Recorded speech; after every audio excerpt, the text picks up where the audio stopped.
নমস্কার, ঘরকন্যা ন্যাচারাল ব্লগে আপনাদের স্বাগত জানাই। আজ আমরা আমাদের গুরুদেবের বাড়ি কিছুদিন আগে গেছিলাম মনসা পুজোতে, সেই ভিডিওটা নিয়ে এসেছি। দেখুন, অনেকটা পথ আমরা চলে এসেছি সেই কাঁচরাপাড়ায়।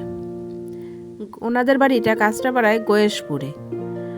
আমরা ট্রেনে করে নামলাম, নেমে অটোতে উঠে আবার কিছুটা আসলাম, আসার পর এবার হেঁটে যাচ্ছি। চারিদিকে দেখুন সবুজ প্রকৃতি, যেদিকে তাকাচ্ছি সবুজে মাঠ ভরা। কেউ সবজি লাগিয়েছে, কেউ ধান ক্ষেত লাগিয়েছে, খুব ভালো লাগছে দেখতে। এমনিতেও দেখবেন সবুজের রঙটা এতটাই সুন্দর, চতুর্দিকে যদি তাই দেখতে থাকি না, চোখটা বেশ জুড়িয়ে আসে। মাঠকে মাঠ সবুজ, কি ভালো লাগছে বলুন। এই কিছুটা হাঁটতে হাঁটতে আমার যার আমি যাচ্ছিলাম,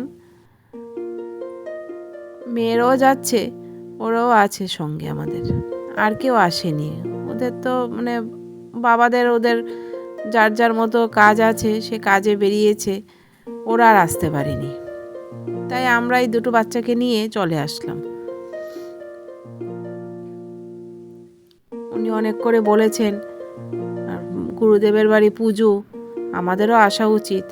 তাই সকাল করে আর আসতে পারিনি, একটু বেলা হয়ে গেল। মেয়ের আবার সকালে একটু নাচের ক্লাস ছিল, ওই সেরে তাই একবারে আসলাম। এই যে দেখুন, আমাদের বাড়িতে ঢুকছিলাম আমরা। গিয়েই আগে ঠাকুরটা আপনাদের দেখাবো। এই যে ইনি আমাদের গুরুদেব। এই যে ঠাকুরটা,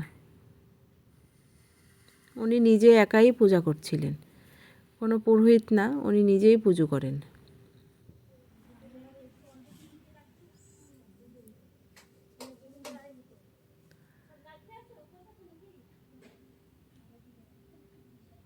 কি সুন্দর হয়েছে না বলুন মায়ের মুখখানা,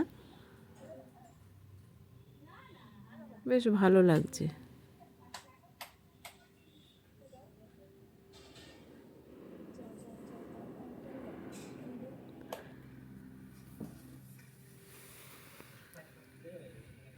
উনি না নিজে হাতেই পুজোটা করেন প্রতি বছর।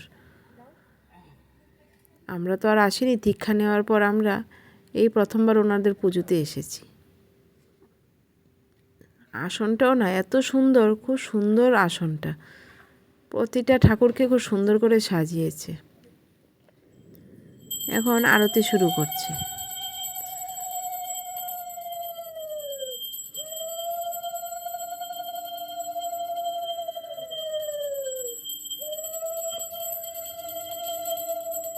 যেমন বললাম না, উনি নিজেই পুজো করেন। আর গুরুমা তো ব্যস্ত, নিজের বাড়িতে পুজো হলে যা হয়,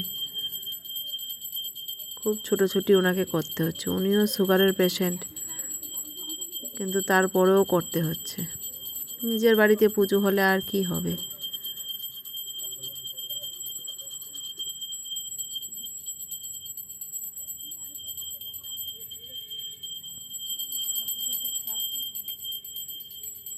এক এক করে আরতি হয়ে যাচ্ছে,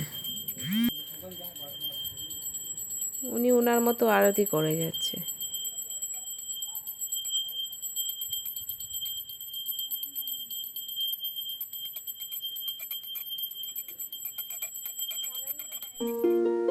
এই যে দেখুন, তারপরে আমরা আবার প্রসাদ খেতে বসে পড়লাম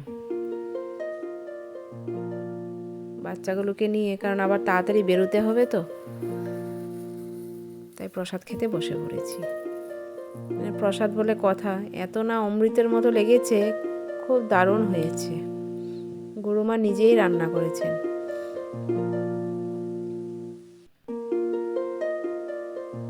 দেখেন, আমার জায়ের মেয়ে আবার মুখ ঢাকছে, ও ভিডিও তুলবে না।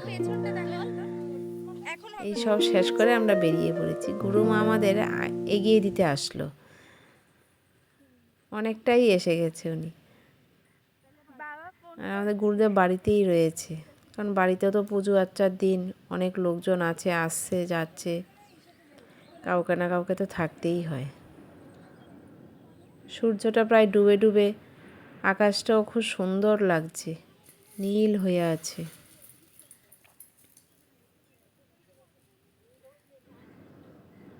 কি মনোরম দৃশ্য।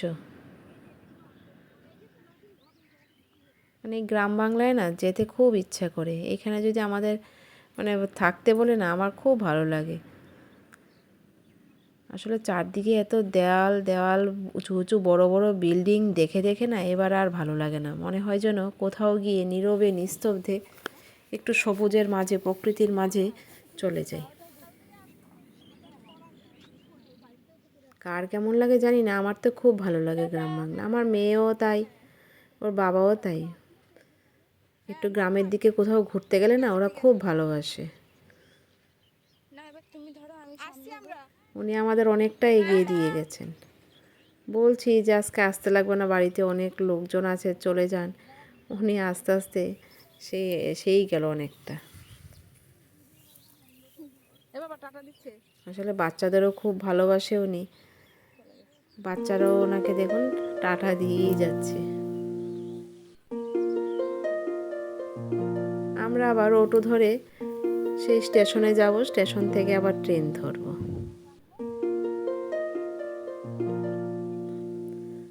অতটা দূরের পথ তো, একা একা যাবো, একটু বেলাবেলাই বেরিয়ে গেলাম।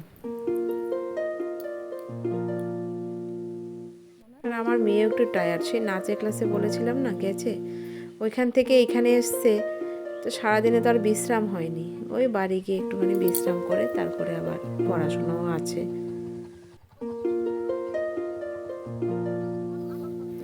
অটো এসছে, আমরা অটোতে আবার উঠে পড়ছিলাম।